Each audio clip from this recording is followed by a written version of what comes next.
kuganira ku mwuga wo guhindura ibitabo mu ndimi zigiye zitandukanye, tureba uko bikorwa, tureba n'akamaro kabyo. Tukaba turi kumwe n'umwanditsi yitwa Uwimana Emmanuel Sempa, muramumenyere hano, tukayikaze Uwimana Emmanuel. Murakoze cyane. Tumenyesha abadukurikiye yuko wanditse ibitabo byinshi uruze kutubwira, ariko wananditsemo igitabo cyitwa Ibikomere byawe byanteye gukomera. Kikaba ari igitabo cyahinduwe mu rurimi rw'igifaransa na Bwana Birwa Eric, tuguhe ikaze. Murakoze cyane. Yego, muri icyo gitabo cya Emmanuel Ibikomere byawe byanteye gukomera, wowe wabyise de tes blessures est née ma résilience. Uribuze kudusobanurira urushaho no kwiga igifaransa. Tukaba rero tugiye kuganira kuri icyo gikorwa, kuri uwo mwuga wo kwandika ibitabo ariko n'umwuga wo kubihindura mu ndimi.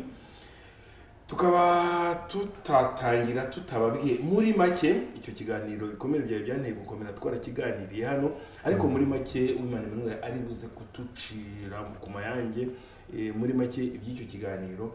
Ariko mbere ya byose ndashaka kubanza kubakira mwembi, buri wese akatwibwira nk'umwanditsi.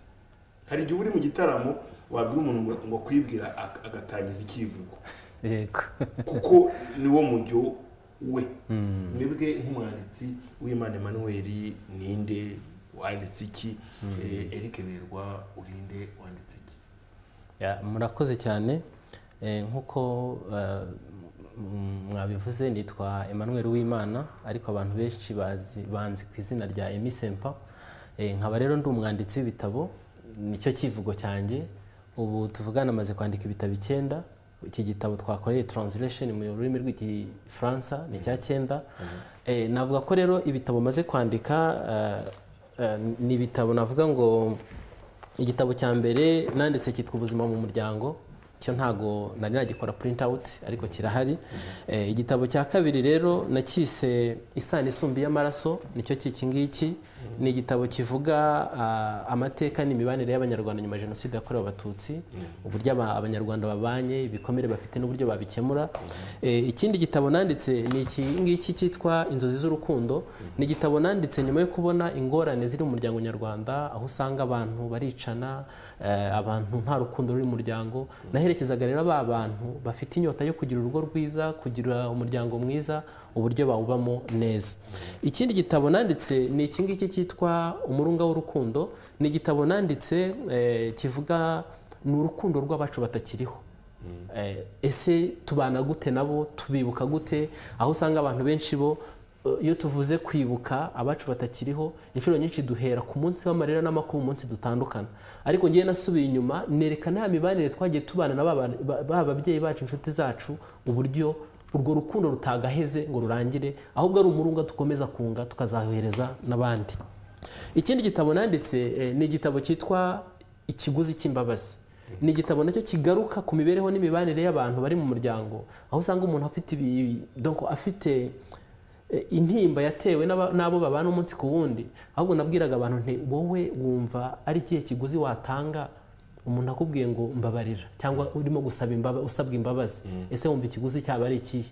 Rero ni inkuru ndende kandi nziza ifasha abantu kumva ko batagaheranywe n'ibyo bintu byabababaje, ahubwo bagatanga imbabazi. Ikindi gitabo ni iki cyitwa Ibanga ry'ibyishimo byanjye nawe, twakiganiraho ubushize. Nabwiraga abantu ni igitabo nanditse nyuma yo gusanga hari abantu benshi tubaho ubuzima bwacu bwose tutazi ibyishimo byacu, kandi ariyo ntego ya mbere y'ubuzima bwacu. Rero ni igitabo wowe udukurikiye ushobora gusoma ukamenya ibyishimo byawe, n'ayo mabanga nagerageje kugenda nyavuga ku buryo wabaho wishimye, kuko niyo ntego yacu yo kubaho. Ikindi gitabo nanone nanditse ni agatabo nandikiye abana kitwa ngo Gaje ajya gusura nyirakuru. Ni agatabo karimo inkuru y'umwana muto wagiye gusura nyirakuru, arimo kurakonta histoire y'ibyamubayeho uwo munsi ajya gusura nyirakuru, kigisha abana avuga inkuru. Yego, avuga inkuru ni inkuru ngufi y'ibyo yahuye nabyo. Ni agatabo gafasha abana kubigisha no kubatoza gusoma ndetse no kwandika udukuru dutoya. Ikindi gitabo rero ari nacyo icyo ntukivugaho, cyo turashaka umwanya wo kukigarukaho. nicyo tugiye kuvuga cyitwa ibikomere byawe byanteye gukomera. Emmanuel umaze kwandika ibitabo byinshi nk'uko urimo bitubwira, wumva Imana iguhaye kuramba wasaza usize ibitabo bingahe musozi? Kugeza umubare ntago nashobora kuwuvuga kuko uzaterwa n'ubushobozi, kuko ibyo mfite muri ye numva nagasangije abantu, nagasangije abakunzi bo gusoma no kwandika ni byinshi, numva rero uko nzashobozwa ubushobozi mu by'amafaranga. Yego, naho mu ntekerezo zo ndumva ndi mugari bishoboka, kandi nzakomeza gukora uko nshoboye. Nk'uko ubibonye byibuze buri mwaka nihaye intego yuko hari igitabo nagashyize hanze. Urakoze cyane, Imana izagushoboze n'ibirenze ibyo ngibyo. Tugaruke rero kuri bwana Eric Berwa, wowe twibwire nk'umwanditsi. Iyo nshaka kuvuga ngo twibwire, watubwira niba wandika ibitabo cyangwa niba uhindura ibitabo mu ndimi gusa, hanyuma niba n'ibyo hindura bitubwire, niba n'ibyo wanditse utubwire. Murakoze cyane. Nanjye nta kivugo cyarota kuba ko ndi inshuti y'inyuguti, ndi inshuti y'igitabo, ndi inshuti y'abanditsi, ndi inshuti y'abahanzi, cyane cyane abangaba bandika. Nge nta gitabo cyanjye by'umwihariko mfite nasohoye, ariko nagize uruhare rugaragara mu kwandika ibitabo bimwe na bimwe. Nk'urugero, hano hari igitabo nkorana na inzu itunganya ibitabo yitwa Imagine Publishers. Twanditse igitabo cy'abana kuva ku myaka 6 kujya ku 13, tukita Paul Kagame umuyobozi udasanzwe. Ni igitabo kirimo ubuzima ncamake y'ubuzima bwa nyakubahwa Perezida Paul Kagame, ndetse kakaba gatabo rwose kafasha abana bakiri bato gutera intambwe aho nyakubahwa Perezida Paul Kagame yakandagira. Ikindi gitabo twakoze ni umuzingo munini w'igitabo twise imyaka 30, inkuru 30. Ni igitabo twanditse mu gihe twibukaga jenoside yakorewe abatutsi mu gihe 1994 ku nshuro ya 30.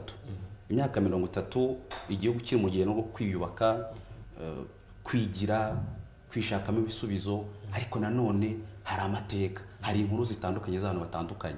Iki gitabo kirimo icyanditswe, kuko ntiwandika ibitabo cyanditswe nande wowe wagendewe mu Gifaransa. Iki gitabo cyanditswe na ni equipe ngari yakoraga muri Imagine Publishers. Ngiye nkaba nari umuyobozi directeur wo kugira ngo uyu mushinga ugerweho. Ikindi gitabo ni igitabo cya Honorable Mukazi Baramariya Agnes. Bose gatoya subira kuri iki gitabo. Kuri iki ngiki. Yego. Wari ufite tubwire, harimo inkuru z'abantu 30 ku rugendo rwabo mu bihe bya jenoside yakorewe abatutsi mu 1994 cyangwa na mbere yaho. Tubwiremo inkuru nk'ebyiri wihuse wibuka. Kuko nzibuka kamfate nk'inkuru ya Ambassadeur Police Denis yadusangije urugendo rugoye rwo gucibwa ishyanga nk'impunzi. Ubuzima bugoranye impunzi nyinshi zabayemo kuva 1959 kugeza ubwo RPF irangajwe imbere na nyakubahwa Paul Kagame bahoraga igihugu, kugeza noneho ubwo hashyira ingamba zo kugira ngo bongere ubake igihugu cyakimaze gusenyuka. Izindi nkuru nibuka ni inkuru y'umwana urimo hano, ntashatse kuvuga izina, watuganirije ubuzima bwo kuvuka ku mubyeyi wafashwe ku ngufu mu gihe cya jenoside yakorewe abatutsi. Urumva ni inkuru ikomeye kandi izamo n'amarangamutima. Abo mubahisha mute ko nkeka ko bigoye ko mu gitabo washyiramo umuntu uravuta amazina sinyababiri ari mu gitabo, ariko uzayagisoma we azayabona. Niyo mpamvu tubabwira hari aho ari amazina y'ukuri kandi ubuhamya bukuri. Biremewe nta kibazo. Biremewe kirari kino ku isoko. Ngira ngo sinzi arukuntu bakoresha izina ry'irihimbano cyangwa oya, ni amazina y'ukuri twagiye tureba ba nyir'ubwite. Izindi nkuru zirimo ni inkuru y'umugabo rwose w'imfura cyane twa Albert w'Irukara, yafashe abantu bakoze jenoside abahuriza hamwe nabo bahekuye, bakora ubumwe, bakora association ku buryo bagubuhamya ibyo ki bate intambwe yo kubabarira. Ni biraryoshye cyane. Donc ni inkuru ndende, abayishaka bayisoma mu Kinyarwanda cyangwa bakayisoma ikiri mu ndimi zose, Igifaransa, Ikinyarwanda n'Icyongereza. Ikindi gitabo ni igitabo cyitwa Kabibi Sportive, La petite sœur de Brave, tome 1. Ni igitabo cyanditswe na Honorable Marie Mukazibona Marie Agnes. yacyanditse mu kinyarwanda Oya kiri mu gifaransa. we yacyanditse mu gifaransa ntabwo wagihinduye uzi ko mafata. Oya twacyanditse mu gifaransa kwikubitiro ariko turashaka kuzashyira no mu ndimi zindi Kinyarwanda n'Icyongereza. Yego. Igitabo kigaruka ku buzima bw'umwana w'umukobwa wavukiye mu cyaro abuzwa gukora imirimo ngo nuko ari umukobwa ariko akunda gukina. Akunda gukina hanyuma aza kugira performance iri hejuru ajya mu ikipe y'igihugu abona bose kujya kwiga ibijyanye na siporo ajya hanze kubyiga akagaragaza bazabyisomera. Emmanuel rero ndagira ngo ugaruke ku gitabo cyawe. Igitabo cyawe ibikomere byawe byanteye gukomera ni igitabo cyashyizwe mu Gifaransa na Eric. Twibutse muri make ibiri muri icyo gitabo. Murakoze cyane.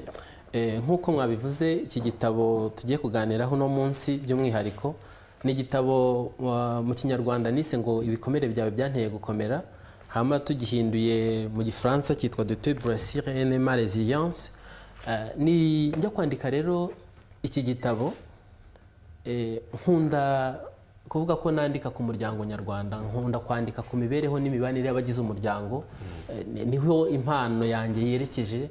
Nishimira yuko abantu bari mu muryango babaho bishimye baseka malgré tanko ntabyera ngo nkuko ntago bikunda buri gihe. Nandika rero kino gitabo cyangwa igitekerezo cyo kwandika kino gitabo cyaje ubwo nicaye ndeba imibereho n'imibanire y'abagize umuryango, ahantu usanga hari umuntu ugukorera ikintu runaka ukibaza kuki uyu muntu akoze kino kintu.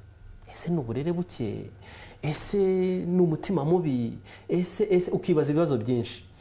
Nandika rero naje gusanga cyangwa mu bushishozi nakoze cyangwa mu busesenguzi n'ubushakashatsi nakoze, nasanze abantu benshi bari mu muryango nyarwanda ndetse hari n'ubushakashatsi butandukanye bwagiye bukorwa buvuga ko abantu barenga 70% by'abatuye isi babana n'ibikomere buri munsi.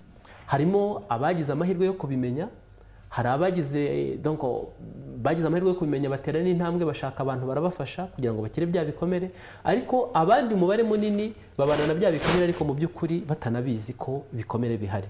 Nandika kino gitabo rero naravuga ngo aba bantu babana n'ibikomere batabizi cyangwa se navuga ngo babizi, usanga abo bantu nibo tubana nabo munsi ku wundi, nibo bavandimwe bacu, nibo babyeyi bacu, nibo twashakanye nabo, n'abana bacu, nibo twebwe, nibo dukorana, nibo dusengana, nibo tubana muri ya matsinda atandukanye.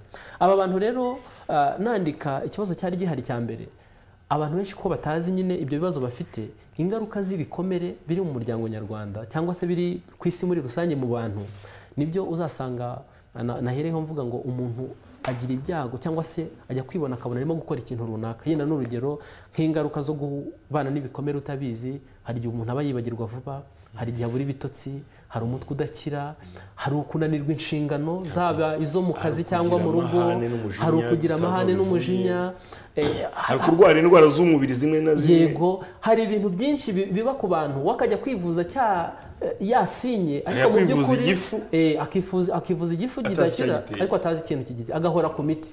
Nandika rero nabwiraga nti dore ibimenyetso biranga umuntu ufite ibikomere, ariko noneho dore n'ingaruka zituma z'ibyo bikomere. Navuze yuko hari igihe umuntu ananirwa inshingano mu kazi, ukibaza ukuntu umuntu bamwirukanye kubera ko yakerewe cyangwa aza ku kazi yasinze, afite responsabilité z'umuryango zo gutunga abana n'urugo n'ibindi, ukibaza byagenze bite. Ugasanga umwana mu ishuri aratsindwa, ariko mu by'ukuri yarangiritse, yagize bya bikomere byangiza intekerezo ze ku buryo atagifite ubushobozi bwo gufata mu mutwe n'ibindi bintu byinshi bitandukanye. Nandika rero nagira ngo mbwire abo bantu bakomeretse, mbwire n'abadakomeretse babana n'aba bantu, ese abantu twabafasha iki kugira ngo nabo bahobere ubuzima bongere kubaho. Navuga ngo nandika umutwe w'igitabo uravuga ngo ibikomere byawe byanteye gukomera. Nabwiraga abantu ushobora kuba warakomeretse koko, kandi koko nibyo, iyo umuntu yakomeretse ari muri iyo faze navuze aba azi ko ari we wenyine ubabaye ku isi. Rero namubwiraga nti nyamuneka ibyo bikomere ufite kebuka iruhande rwawe, hari umuntu nanone wakomeretse, ushobora kuba waranakomeretse kukurusha, wagufasha gukomera, ahubwo mugasindagizanya mukabaho, mugahobera ubuzima. Nabwiraga abantu mu gitabo, ndababwira nti ubuzima mugereranya n'uruziga rusimburanwaho ibyiza n'ibibi. Bimenye ubu uyu munsi bibi nibigusanga bikagusatira ntuzihebe, ahubwo uzizere ko imbere gatoya hari ibyiza bigutegereje, nabyo bigutegereje. Ikindi nabwiraga abantu nabo nti ubuzima mbugereranya n'igitabo kigizwe n'amashapitire menshi atandukanye cyangwa ibice bitandukanye. Nyamuneka niba urimo gusoma igice gisharira, wikwiheba wumve ko igitabo cyose, iyo nkuru iri muri icyo gitabo cyawe ari uko izarangira. Oya, bushobora gucya mu gitondo byahindutse. Navuga ko mu ncamake niyo mpamvu yatumye nandika kino gitabo, ni nacyo gikubiyemo. Umuntu uzasoma kino gitabo kirimo inkuru ndende y'urukundo, y'ubuzima. Harimo navuzemo umuntu witwa Gasaro na Kariza bari muri kino gitabo, baciye mu bihe bikomeye binakomeretsa uwabyumva uwo ari we wese, ariko ntibyababujije gukomera no gukomeza ubuzima. Rero nicyo nabivugaho. Ubwo yenda ko turi bukomeze mushaka ko mu mwanya no gaca mu ncamake ibikubiye mu ngira ngo twakiganiyeho ku buryo buhagije, ntabwo turi buze kugisubiramo, ahubwo nabaza Eric nako niwe naheraho. Yego, kubera iki mwahisemo kugishyira mu gifaransa? Ikibazo cyane nivuga ngo kubera iki gifaransa, ko nzi ko ibitabo byinshi bakunda kubishyira mu cyongereza cyane cyane kurusha mu gifaransa. Kubera iki mu gifaransa? Nk'uko twigeze kubiganiraho hano, nkanjye nk'umwanditsi, nk'uko nababwiye ibi bitabo maze kwandika byose nari nabyanditse mu rurimi rw'ikinyarwanda, ariko nkurikije navuga ngo intego, iki gitabo nubwo kigaruka ku mateka ya jenoside yakorewe abatutsi hano mu Rwanda, ariko ni igitabo navuga ngo kiri univers gihuriweho n'abantu batuye isi yose, kuko ni igitabo kigaragaza ko bikomere biboneka mu masosiyete yose, mu yose yo ku isi. Rero naravuze ngo icyaba cyiza ni uko ibintu biri iyi nkuru cyangwa se ubumenyi buri muri iki gitabo nabusangiza n'abatuye isi bose. Rero navuga ko impamvu yatumye duhera ku gifaransa nicyo twahereyeho, kuko intego ihari ni uko tuzagihindura mu gifaransa, mu cyongereza no mu giswahili. Niyo ntego dufite, ndetse n'ibibindi twanditse, kuko byose nibifasha umuryango, kandi umuryango ntabwo uri hano mu Rwanda honyine, uri ku isi yose muri rusange. Ariko igifaransa navuga ko aricyo cyambangukiye, bifashijwemo na Berwa. Nabaye nkimugezaho igitekerezo cy'uko nshaka umuntu umfasha guhindura mu rurimi rw'igifaransa, arambwira ati rwose ndahari. Rero navuga ko ari ikubitiro, ariko ntabwo ducukirije hano, n'izo ndimi zose tuzazigeramo kugira ngo tugere ku musomyi aho ari hose ku isi. Niyo gahunda ihari. Impamvu irumvikana, kandi no kuba hari umugambi wo kuzashyira no mu zindi ndimi, mu giswahili no mu cyongereza, nabyo birumvikana. Bwana Eric, gufata igitabo ukagihindura mu rurimi, cyari mu kinyarwanda ugiye kugihindura mu gifaransa cyangwa mu cyongereza, ni akazi koroshye, ni akazi gakomeye, ni akazi kagoye, bimeze bikorwa bite? Ni akazi kagoye ariko gashoboka, kubera yuko nk'uko nabivuze, iyo uri inshuti y'igitabo, uki inshuti yawe ni ya yindi mugendana, ntigusige, ni ya nshuti musangira ibikomere. Noneho by'umwihariko nk'iki gitabo cya Emmanuel, ni igitabo kigaruka ku mateka yanjye nk'umunyarwanda wayaciyemo. Ni igitabo utangiye ikiganiro yavuze kirimo cyane cyane, uzasanga abagisoma kirimo urubyiruko, hejuru ya 99% n'urubyiruko bagize ibibazo muri iki gihugu twabayemo. Ariko afite uri cyagiye avuga nk'umuhanzi, akagenda azimiza, ariko usoma yumva yuko ni inkuru yacu. Nkisoma mu kinyarwanda naragikunze, icyo gihe twaravuganye turaganira, ariko iyi nkuru, aya mateka kuki aguma mu birometero superficie y'igihugu, reka tugishyire no mu zindi ndimi, tudishyire no mu kuri internet, noneho abantu nabo bamenye yuko hari inkuru dufite twebwe. Niho igitekerezo cyavuye kugira ngo kigire kure. Ikibazo n'ubaje rero, ufata ururimi rumwe ukarujyana mu rundi, nakazi gakomeye cyane, kuko baravuga ngo traduire c'est trahir. Uko byagenda kose, wafashe texte original ukayishyira mu umwimerere wayo, hari tugenda tuvaho. Cyane cyane ko hari ibintu bita nka les idiomes, ni umwihariko wa buri rurimi, udashobora kubona igisobanuro mu rundi rurimi.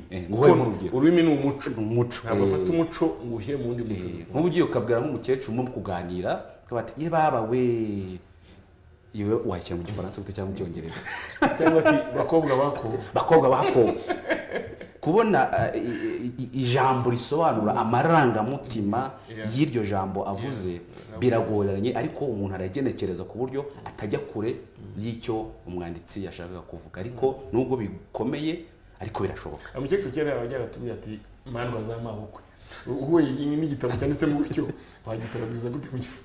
Mandwa z'amabukwe ntabwo wabona ijambo riza kuvuga mandwa z'amabukwe riza kuvuga, ariko uragenekereza ukajya mu marangamutima ya wa muntu nyiri kuvuga ijambo, ukumva icyo ashaka kukuvuga, hanyuma ukisanisha nawe, ugafata rya jambo ry'ukarimira ukamuha irindi rizatuma ntabwo byaba byoroshye cyane. Nagira ngo nkubaze ikibazo na Manuel ari buze kugisubiza. Guhindura igitabo cya gisanzwe gihari ukagishyira mu rundi rurimi byungura iki? Abasomyi icyo bibungura kirumvikana. Byungura iki umwanditsi?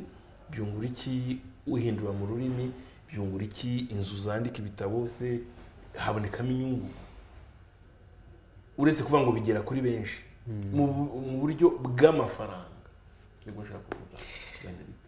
Urakoze cyane. Reka mbanze mvuge ko kwandika ntabwo turabiha agaciro bigomba, nubwo tubikangurira kenshi, ariko Manuel yaza kumbera umuhamya, kwandika ni akazi nk'akandi kazi. Guhindura indimi traduction ni akazi. Rero gufata igitabo cyari gisanzwe gihari ukagishyira mu rundi rurimi, ni ukuvuga ngo abasomyi, abakiriya bivuge gutyo bariyongera. Niho umuntu atumvaga ikinyarwanda akabona dote blessure et ma résilience, deja ni umukiriya mushyashya uzanye. Ni ukuvuga ngo mu bijyanye n'amafaranga biriyongera kuko deja isoko riba ryagutse. Yego. Birumvikana n'umwanditsi bimugira akamaro. Iyo ugize imana ukabona ikipe cyangwa abantu bagufasha guhindura mu ndimi, isoko ubu ryaguye. Navuga ko ari byo mu kuri, kuko nk'uko tubireba abantu bavuga ikinyarwanda ntabwo ari bajye ku isi, ariko abakunda gusoma ntabwo mu Rwanda bari baba benshi, ariko urebye abakunda gusoma basoma igifaransa ni population nini. Ni kimwe yenda nuko nitwongeraho icyongereza, urumva isi yose tuzaba tuyifite nk'abakiriya bacu. Rero navuga ko ikindi nanone yenda gifasha nk'abanditsi ni ukuba wabasha gucuruza cya gitabo cyawe kuri Amazon, kugishyira yenda kuri internet. Hari ama website menshi asomerwaho ibitabo, kuko ubundi navuga ko nk'umwanditsi ikintu kishimisha umwanditsi wese nuko ubutumwa yashakaga gutanga bwageze kuri bene bwo. Biraza kuvuga ngo rero intumbero ya mbere ni ukuba byibuze cya gitabo cyawe cyaba mpuzamahanga, kigashobora gusomwa ku isi yose, ko tuzi ko ururimi rw'igifaransa, icyongereza ari ururimi rukoreshwa ku isi yose n'abantu benshi cyane. Rero navuga ko ku mwanditsi rwose bimuha inyungu, kandi icya kabiri biramushyira ku ruhando mpuzamahanga. Biraza kuvuga ngo hano niba bavugaga ati Manuel Uwimana Emisempa yandika, ni umwanditsi ariko wandika ikinyarwanda, hari ama competition menshi udashobora kubonekamo, hari amasomero menshi mpuzamahanga utabonekamo, ariko uno munsi kino gitabo gishobora kumbera ijwi, gishobora kumbera ambassadeur wo kuzamura rya zina rifite mu Rwanda nk'umuhanzi cyangwa nk'umwanditsi, nkaba umwanditsi noneho mpuzamahanga. Navuga rero ko kuri njyewe buriya nanavuga yuko ntago naba mbeshye mvuze yuko izina ry'umwanditsi rigurisha cyane kurusha n'ibyo yanditse. Rero uko ukomeza kuzamurwa mu ntera, niko nabyita, kuzamurwa ku matebo atandukanye, biguha gukuza rya zina ku buryo n'uzajya ubwira, n'uzajya wandika n'ikintu uretse yiruka ajya kuba ati mumaze kwandika ibitabo runaka, let's go, reka njye kureba n'iki ngiki yasohoye. Rero biradufasha nk'abanditsi mu gutera imbere, mu kumenyekanisha ibyo twandika, ndetse no kubigeza ku bakunzi bo gusoma no kwandika muri rusange. Ese niba atari ibanga amasezerano hagati y'umwanditsi nyiri igitabo n'ugihindura mu ndimi, baravuga bati, muravuga muti reka tugishyire mu rundi rurimi, numara kubikora uzafata 40%, afate 60%, uravuga uti tuzajya tugabana, uramuhemba se akava ku isoko bikarangira, bigenda gute? No kuvuga ngo habaho amasezerano atandukanye kuko buriya umuntu ukora translation twamwita yuko n'ubundi ari nka publisher ashobora kuba ari inzisohora ibitabo ashobora kubikora ku giti cye ariko biterwa n'ubwoko bw'amasezerano mwagiranye hari uza akakubwira ati ngewe igitabo cyawe gifite amagambo yenda 35,000 ijambo rimwe uzajya unyishyuraye ubwo mugirana amasezerano ukamwishyura mukarangizanya hakaba yenda yindi sohora ibitabo bati igitabo cyarakunzwe cyane yenda mu Rwanda turashaka kugitranslatinga tukanakigurisha we tukajya nk'umwanditsi tukugenera percentage runaka hakaba yenda uwundi uza akavuga ati rero tugiye guteranya share wese azazana ino party uruhare rwacu nuru urwanyu nuru hama noneho ikizavamo tuzakigabana nuko nguko n'amasezerano biterwa rero n'ubwoko nta gihari kigenderwaho ni mwebwe mwumvikana n'abantu babiri uburyo kigiye gukorwa muri iki gitabo nawe uzi igifaransa ndabizi agihindura mu gifaransa hari aho nibyo nkeka hari aho yageraga yakora ikintu uvuga ntabwo ari ibi ngibi nashaka kuvuga cyangwa nawe ukavuga uti nawe akavuga ati ibi mbihindure gute mwabigenzaga gute kugira ngo kizajye gusohoka ibintu byose mubyumvikanaho ese ntaho mwananira ngo kuvuga hoya suku nabihindura rwose mubivuze neza buriya yigeze kubivuga ngo traduire c'est trahir kugira ngo umwanditsi ahuze n'utranslatinga n'urugendo rukomeye n'uhindura mu rurimi n'urugendo rukomeye rusaba gukorana umunsi ku wundi na wa wundi utranslate cyawe wabivuze akagerageza kwisanisha aho tumva neza akagusobanuriza ni naho rero navuga ko habonekaho guhanahana byumvikane rero yuko iyo umuntu bahindura mu rurimi we atazi tuvuge nk'igifaransa nta kiuzi na gake agiye kugushyira mu gifaransa ntabwo byaryoha neza nk'uko waba ubyumva mu mukorane ntabwo bishoboka kubera ko navuga yenda ubu ikoranabuhanga ryaraje birashoboka ko ushobora gukoresha document mu kazihanahana ntibibe bibi ariko turimo gukora ino wake nge cyangwa se kano kazi nge naberwa nibajije ku bantu bakera bakoreshaga manuscript ikaramu uburyo ako kazi kakorwaga kari gakomeye byari bivunanye ariko no munsi iyo yakoraga wake cyangwa se yahinduye igice kimwe cy'igitabo yarakinyoherezaga nkagisoma nkacyumva nkavuga nti ariko hano ibi wakoresheje ntago ari byo izi terime ntago ariko nashaka kuvuga kugeza tugeze kucyo twumvikanaho twembi tukaba bati ahangaha nibyo dukomeze Eric ntaho byageze kumva muri murananiranwa akavuga ibi bintu uvuze gutya siko babivuga ngiye nize literature nize guhindura indimi ibyo suko babihindura ntabwo ikibazo nk'icyo kigenda kiboneka noneho kibonetse ku muntu uzi ururimi uri muhinduramo bigenda bite ku muntu utazi urwo rurimi kambanze ngo ko emiyangoye yaranampenze gukorana n'umuntu uzi ibintu ntabwo byoroshye ariko nk'uko yabivugaga iyo usemuye texte runaka ukagira amahirwe nyiri ukuyandika akaba yumva ururimi mugiye kuyisemuramo biroroha cyane ariko nanone biranakomera kubera yuko ari usanga mwagonganye kutumvikana ku magambo agiye gukoreshwa reka ngo urugero nk'iyi titre de tes blessures et ma résilience kugira ngo tuyo kuyitamo kuyumvikanaho ça nous a coûté les yeux dans la tête byaratuvunnye imitsi y'umutwe iraranda gutese ko numva birasa ariko birumvikana urumva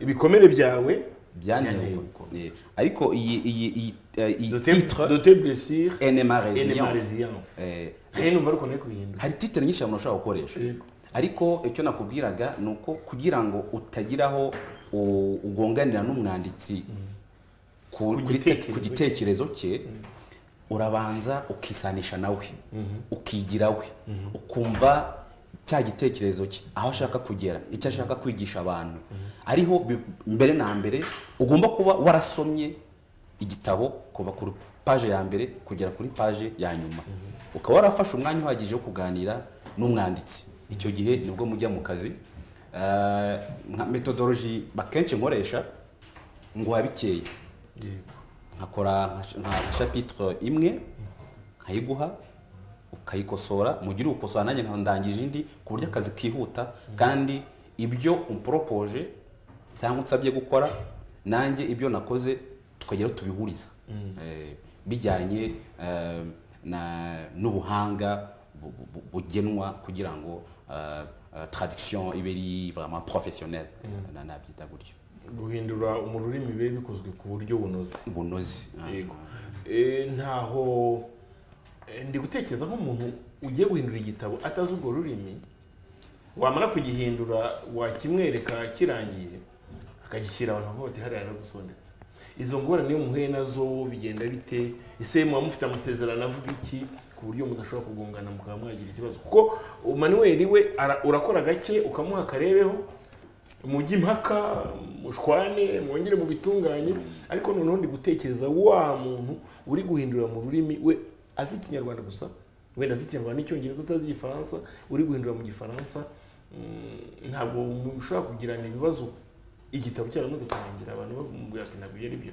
Urakoze cyane. Kirazira gukora wenyine. Yego.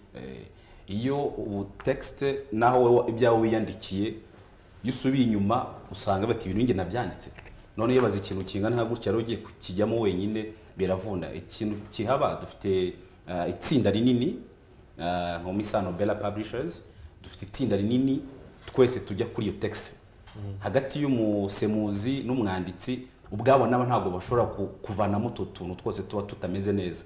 Hari itsinda rinini rero tuba dufite, wamara gukora iyo texte ukayereza mugenzi wawe wa wundi nubwo yaba atumva urwo rurimi ariko nibara avuga ati kino kintu gikoze neza, ku buryo na wa muntu utumva rwa rurimi azisanga mu by'ukuri twamubereye muri wa mwanya cyangwa se twamwingire mu ntekerezo ze. Twirira gukora wenyine rero, gukora wenyine. Twa dufite itsinda rigari dufashanya kandi dushyira hamwe kugira ngo dutanga ibintu by'umwimerere kandi nuzabisoma erega bitanze ibintu bidasobanutse urimo kwicira izina. Ariko iyo mwashyize hamwe nk'umwe mugahuza intego ibintu byose bigenda neza kandi Imana isanga abashyize hamwe kandi birakunda cyane. Imana irabasanga. Icyo uzakongeraho? Navuga ko byavuze ni ukuri. Urumva byanze bikunze hari igihe koko nk'ubu n'urugero bagiye guhindura mu Gishinwa ntacyo nzi. Icya mbere ni uko buriya ota aha icyizere umwanditsi agomba guha icyizere wa muntu ugiye kumufasha kwandika, kuko hari ubumenyi afite byanze bikunze bwisumbuye ku bwo afite. Gusa ntago nareka kukivuga rwose. Hari amaka menshi usanga ahari aho ushobora guhura n'inzu yenda isohora ibitabo ariko abakoramo batabizobereye, bakaba barimo ku bwa bizinesi, ku bwo gukorera amafaranga, ariko mu by'ukuri ubumenyi bashaka ko irya koranabuhanga ryadutse ryo aho ho bita bipfa cyane. Artificial intelligence ugasanga umuhaye iki gitabo nk'iki kiri mu Kinyarwanda aragiye akubisemo bimuhaye mu rurimi runaka, ariko mu by'ukuri buriya uwo ari we wese ujijutse yabirebye aravuga ati aha hantu ntabwo ariko bimeze. N'Ikinyarwanda uzarebe bishyizemo muri Google Translation cyangwa izindi ibiguha harimo ibiguha bisaba ko nawe hari byinshi uzi ku buryo ubasha kubikora ukaba tukanagenekereza. Rero usanga rero ntago twareka kuvuga yuko hari inzu zitunganya ibitabo koko zishobora kubikora nubwo atari zose, ariko icyo turimo kubwira wa mwanditsi ufite iyo nyota yo kubikora narebe nyine abanza asesengure anasabe atari ku bundi nyereka ibyo wakoze. Buriya niyo umuntu agiye gutanga akazi koko abanza kureba wakoze iki, ibikorwa birivugira. Rero navuga ko birashoboka ko ibyo byabaho, ariko byanze bikunze wowe ugiye kwandika igitabo, ugiye gukora guhindura mu rurimi runaka ajya gufasha umuntu, uwo muntu ufite inzozi zo kwandika igitabo, nyamuneka muduhe ibintu bifite ireme, kuko buriya igitabo ni ikintu kidasaza. Ushobora kucyandika imyaka n'imyaka igashira, nawe yenda wamara kuzaba ubuvivi cyangwa umwuzukuru akazavuga ati uyu muntu yaratubeshye. Rero reka dutange ibintu bifite ireme kandi bizakunda. Twizere ko muri Isano Bella Publisher mubikora neza. Wanatubwira Isano Bella Publisher ni muri bantu ki mukora iki kugira ngo mwirinde ibyo byose tuvuze bishobora kuba ku buryo abantu bazabacisha mu ijisho bavuga bati iki gitabo nuko cyari guhindurwa koko? Nkuko mubivuze Isano Bella Publisher ni inzu isohora ibitabo, ariko ibanga rihari nkuko Berwa yabivuze, dukora nk'itsinda rigari kandi rifite ubuzobere mu ngeri zitandukanye, yaba mu gukora guhindura igitabo mu ndimi zitandukanye, yaba gufasha abanditsi kwandika. Ariko nkuko Abanyarwanda babivuga ngo unyerera aho yaguye ejo hashize abatagira ubwenge. Usanga rero iyo experience cyangwa se ubwo bunararibonye twahuye nabwo abahanzi usanga uhura n'umupublisher akagupfunyikiramo ikibiribiri niko bavuga byaduhaye umukoro wo kuvuga ngo ubundi bipfirahe rero twasanze gukora nk'ikipe imwe aho kugira ngo ufate igitabo nk'icyo ukihererane wenyine gushaka izo nzobere kuko umuntu ashobora kuba ahari ari umukozi ariko adashoboye buriya gutsinda kwa mbere akazi akariko kose wakora no gukoresha abakozi bashoboye rero n'iryo banga turimo gukoresha kugira ngo tuzibe icyo cyuho nk'uko intego yacu bivuga ni ugutanga igitabo gifite ireme rero kugira ngo tukigereho rero nuko dukoresha abo bantu bashoboye rero ni uwo mujyo turimo kandi dukurikije ibyo tumaze gukora bimeze neza yego berwa kugira ngo uraza igihe cyo wongeraho icyo nshaka kongeraho buriya umwanditsi ararema umwanditsi aravura umwanzi araraga akagaba biciye mu gihangano cye ibaze rero ubaye uri nk'umuganga ugatanga umuti utagenewe indwara uri rumashana urumva rero ikintu umwanditsi akora n'iryo tsinda rigari tuba turi kumwe kugira ngo cya gihangano kijye kuri wa mugenerwabikorwa cya gihangano kimugereho mu by'ukuri niba ari ukumwomora umutima rero kuza kumuvura kize mu by'ukuri gitunganye cyumvikana mu rurimi rwumvikana rukoze neza mu magambo yumvikana asobanura imbamutima za nyiri ukwandika ariko izo mbamutima zikaza guhura na nyiri gusoma igitabo ni ukuvuga ngo ntabwo waba uri umuganga ujye kuvura nabi cyangwa utange ibintu bitagira icyo byafasha umuntu ntabwo waba uri umuremyi uri umuhanzi ngo uhange ibintu biza guhangamura abo ugomba kugenera bwa buhanga na bwa buhanzi bwawe shyiramo delicatesse nabazaga rero ngo ibanga ni irihe kugira ngo umukore ibintu cyangwa kugira ngo n'abandi bagenzi bawe bakora ibintu bifatika ururimi ruhindurwe mu rundi neza ibanga ni irihe se ni ukwiga ni ugukorana nk'uko mwize kubivuga ni ugusubirishamo kenshi ibanga ni irihe ibanga hari ikintu mukanya ngiye kuvuga nta musomyi nta mwanditsi w'umunebwe cyo rwose gukubita page 500 ugomba kwicara rwose ukicara ugashyira ubwenge ku gihe iyo rero udafite urwo rukundo rwo gusoma no gusemura nabyo birakugora kubera yuko icyambere ni ubushake ni ugukunda gusoma ni ugukunda kwandika noneho urwo rukundo ramaze kurugeraho rero nibwo noneho wisanisha rero na nyiri ukwandika ntabwo ari uko ufite ubuhanga buhanitse mu gifaransa si uko ufite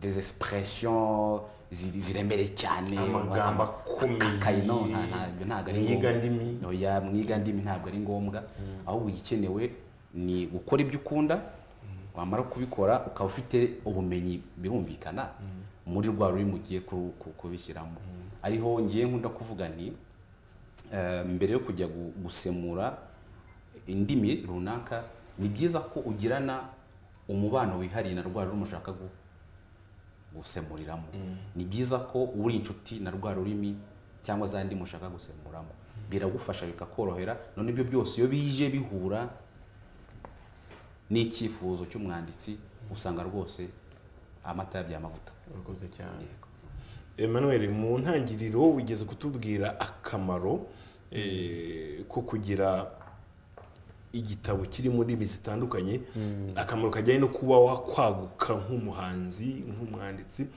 wagiriye inama abahanzi cyangwa abanditsi bandika ibitabo bakabisohora mu kinyarwanda bakabishyira muri Caritas no mu Kirezi ubundi bakicecekera murakoze cyane navuga ko kuba uri umwanditsi ni kimwe buriya ni barabivuga bavuga ko ubundi umwanditsi tumugereranya nk'urumuri rero ntago no muri Bibiliya birimo baravuga ngo ntago wacana intonga ngo nurangiza ntago wacana urumuri nurangiza ngo rutwikirizeho intonga urupfundikire mu by'ukuri urwo rumuri nta muntu ruzaba ruzamurikira rero navuga yuko ikintu cya mbere ari nacyo nshimira ngiye bitangazamakuru umwanditsi ntago atana n'itangazamakuru kuko itangazamakuru rimufasha kumurika nyine kwagura rwa rumuri bakaruzamura hejuru rukamurikira abantu benshi batandukanye navuga rero yuko kwandika ni kimwe, kumenyekanisha ibyo ukora cyangwa ibyo wanditse ni icya kabiri, icya gatatu noneho ndabimenyekanisha he,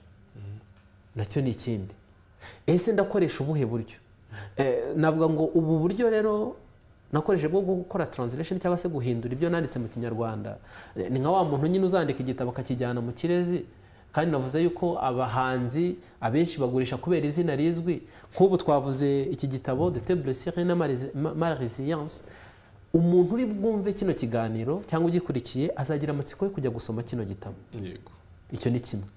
Icya kabiri azanavuga ati ariko se ubundi buriya ibyo bikomere bavuze bitera abantu gukomera ko nanjye nshobora kuba mbifite se koko umuti nawubona.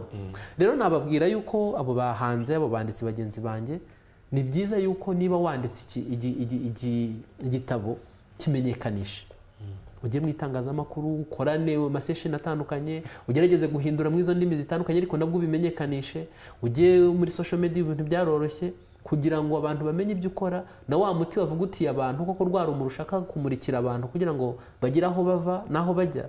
Nibutse abantu, umwanditsi wese aho ava akagera cyangwa umuhanzi yandika kugira ngo akemure ikibazo kiri mu muryango. None se byaba bimaze iki umenya umuti w'indwara ariko uwo muti ukawihererana wenyine? N'ubundi igisubizo washaka gutanga mu muryango cyangwa se muri abantu muri kumwe ntabwo gitanze. Navuga rero ko ni byiza yuko niba wanditse igitabo kimenyekanishe, cyo ni cyambere. Niba nashoboka nk'ubu ngewe njya kwandika, navuze ko hari abantu benshi bagiye bansaba ati kuki igitabo cyawe ko twebwe tutazi ururimi rw'Ikinyarwanda wadufasha ukagihindura. None se abo bantu bunasubije igisubizo cyabo. Uyu mwanya rero mwaduhaye nk'abanditsi ni uwo kumenyesha ba bantu basoma ururimi rw'Igifaransa ko cya gitabo cyabonetse. Wumvaga akibona akavuga ati iki gitabo ukuntu gisa ni cyiza, gishobora kuba kirimo ubwenge cyangwa kirimo impanuro zamfasha, uyu munsi cyabonetse. Ngibyo. Urakoze cyane.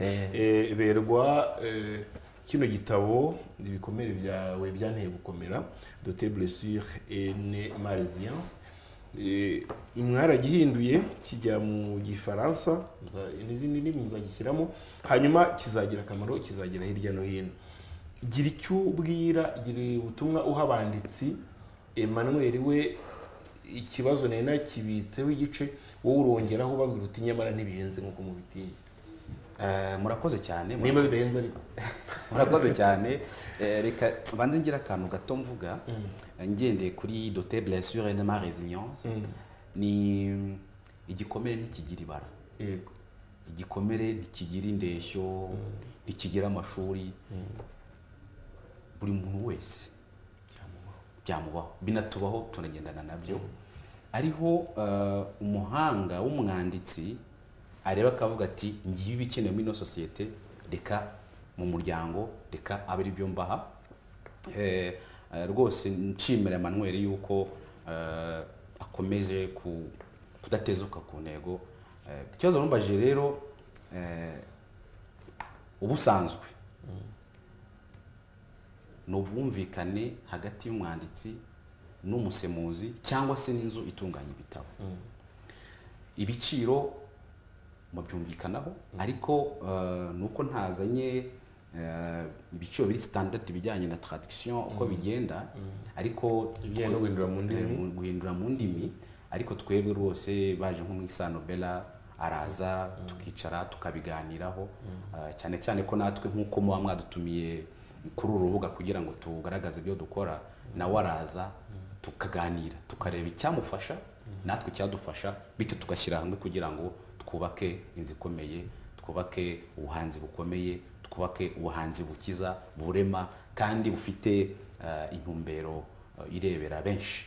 Berwa, urakoze. None mugiye kurikizaho iki rero? Igitabo cyamaze kugera mu rurimi rw'Igifaransa, hano turakiganiriyeho, n'abatureba haba kuri televiziyo haba kuri YouTube barakibona, wenda bazakigura, ariko ntabwo ari ngo isoko rigarukira. Harakurikiraho iki? Igihari gikurikiraho tugiye kugishyira kuri Amazon, kugira ngo abo bantu urumva bura kugira ngo ufate hard copy uzimprime, transport n'ibindi birahenda kugira ngo bigeze mu ayo mahanga yose avuga ururimi rw'Igifaransa. Ariko ubu tugiye kugishyira kuri Amazon kugira ngo wa muntu twashakaga kugeraho tumugeraho byihuse. Waba uri mu rugo, waba uri mu kazi, waba uri mu modoka ugenda, ahariho hose ushobora gufata cya gitabo kiri soft, kiri ebook, ukaba wagisoma kandi koko bwa butumwa dushaka kugeza kuri wa muntu bukamugeraho. Niyo nzira rero yihuse. Ubu cyambere kwa kumenyekanisha ko cyahageze. Icya kabiri ni ukukigeza no mu nzu zicuruza ibitabo. Hari umuntu ukunda gusoma igitabo gifatika nk'iki ngiki, kugira ngo rero tumufashe nawe muri zino nzu ziri mu Rwanda zicuruza ibitabo, yaba muri Caritas, mu Kirezi, muri Arising Bookshop, muri iBook n'izindi zitandukanye. Tugiye gukorana n'izo nzu kugira ngo tubabwire tuti nyamuneka mutugereze ubutumwa kubo twabwandikiye. Rero nta nubwo ari igitabo gihenze, iki gitabo kiragura 15,000 yonyine y'amanyarwanda. Icyo mu Kinyarwanda kigura ngahe? Nayo niko kigura byose, ko icyo dushaka turabizi ko ubushobozi muri iki gihe buragoye, ariko icyo dushaka ni uko ubumenyi bwacu bugera kuri ba bantu. Navuga rero ko icyo kiguzi cyangwa icyo giciro na envelope n'izi mpapuro twashyize muri ubwo butumwa ntabwo ikirimo ntacyo mwagitanze kubera ko buriya umwanditsi mwiza nushaka nyine gutanga wa muti. Buriya umuti ntago urebye agaciro kawo, nta kintu wabona umuti gukijije mu masegonda make y'abandi abasomye baho ubutumwa. Ubutumwa rero nabaha abasomyi beza dukunda, turahari kugira ngo tuganire cyangwa se tubagezeho intekerezo zacu zifasha abantu komora imitima, gufasha abantu nkuko nabivuze. Iki gitabo cyitwa ibikomere byawe byanteye gukomera cyangwa de table sur une résilience. Ni igitabo duhamagarira abantu gufasha abantu bari mu muryango nyarwanda bafite ibikomere. Cyambere kumenya ibyo bikomere, icya kabiri kubatiza urutugu bakarambikaho umusaya bakarira bakaruhuka. Aba bantu nibo navuze tubana umunsi ku wundi, nitwe bakeneye ba mbere. Rero wowe uzasoma kino gitabo kizagufasha kumenya uko uwo muntu mubana ukomeretse, uwo muntu mubana mugendana ufite ibyo bibazo, uburyo wamuherekeza gukira ibikomere. Sinzi niba ari nimero za telefone duha, nimba ari inzu y'ibitabo yanyu duha nimero zayo uratubwira. Ntacyo n'ubundi iyo nimero bayikoresha yaba kugera ku mwanditsi yaba no kugera kuri publisher. Ni 0788 89 2053. Bashobora kutwandikira kuri email y'inzu isohora ibitabo yitwa isanobella@gmail.com. Baramutse bashatse umuntu ufite igitekerezo cyo kwandika, ushaka ko igitabo inzozi ze tuzishyira ku mpapuro nk'uko twabikoze, turahari ku bwanyu. Rero ibyari inzozi bishobora kuba impamo uciye muri Bella, muri Isanobella Publisher.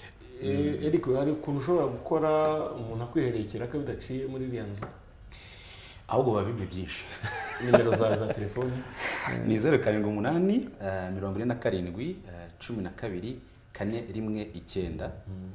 Njya cyo nashaka kongeraho gatoya mu mato dusigaranye, ndagira ngo agahugu cyangwa se katandika karacika. Kagira umuco karacika, agahugu katandika karacika, kuko uwanditse asiga umurage, uwanditse asiga ubugungo, uwanditse asiga aharuye inzira, acira inzira abazasoma ya mateka ye. Eric Berwa, ndagushimiye. Mwakoze cyane kutwakira. Uwimana Emmanuel, ndagushimiye. Nanjye ndabashimiye Sangwa Star. Namwe turabashimiye rero, mwari mudukurikiye ikiganiro ibitabo n'amateka nakagaruka. Ngendi Xavier Bizimana, ubwo tuzongera kubonana ubutaha. Kandi nyabuna ni mwandika ibitabo, ni musome ibitabo, kandi abanditse ibitabo mujye muza mu bidutangarize, natwe tubitangariza abanyarwanda, kugira ngo umuco wo gusoma, umuco wo kwandika urusheho gutembere. Bye bye, nawe ubutaha.